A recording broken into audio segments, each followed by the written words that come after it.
Les WCG qui commencent, des mises à jour League of Legends et Dota, et l'Elite Cup qui commence ce soir. Salut à tous, c'est Max et bienvenue sur Eclipsia pour le Flash eSport.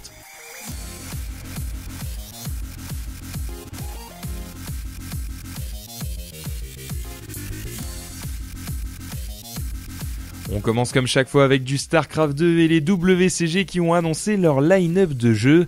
On y retrouvera donc du StarCraft 2 bien entendu, le revenant Warcraft 3, Dota 2 qui a été préféré à League of Legends comme pour le SWC, et enfin le FPS Crossfire qui, bien que sorti de nulle part, prend la part belle au jeu plus conventionnel qu'est Counter-Strike. Bref, tout ça pour dire que les participants de la compétition SC2 ont été annoncés et qu'on retrouvera donc entre autres Aldel Scott, Parting, Loweli ou MKP. On note aussi que le joueur russe Turuk remplacera Happy, tandis que le joueur canadien CombatX remplacera Alex Semois qui a des problèmes de visa.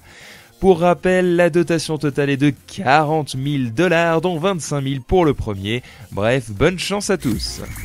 La NASL saison 4 avance petit à petit et on connaît déjà un match de 8ème. Naniwa devrait faire face à Polt et on lui souhaite bon courage puisqu'il s'agit d'un adversaire de taille. En ce qui concerne Arthur, TJ, Final, Violet, Demuslin, MC et Young, ils attendent toujours leurs adversaires. Nous ne devrions pas tarder à en savoir plus sous peu. Bon, c'est vrai, on le sait depuis un bail maintenant, mais ça y est, Nami a été annoncé sur le site officiel de Riot Games avec des belles images, le descriptif de ses compétences et tout.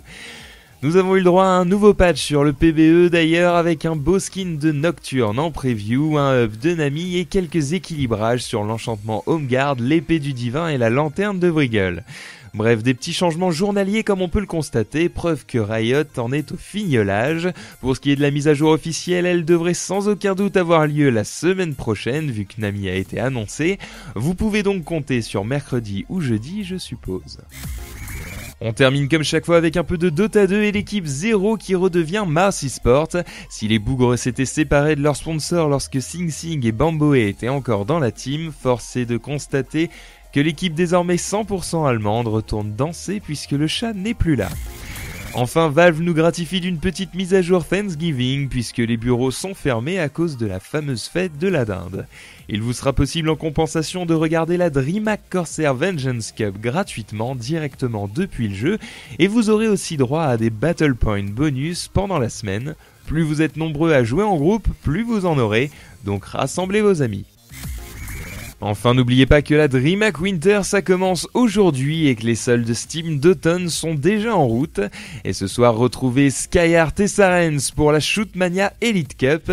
Il s'agira de l'ouverture de notre coupe hebdomadaire faite en partenariat avec Nadeo, que l'on remercie au passage. Laser et Rocket fuseront à partir de 20h sur le CTV, donc connectez-vous pour vivre un moment 100% pure adrénaline ce soir. Voilà, le Flash eSport c'est fini pour aujourd'hui, on se retrouve demain pour plus de news sur Eclipsia, tard plus.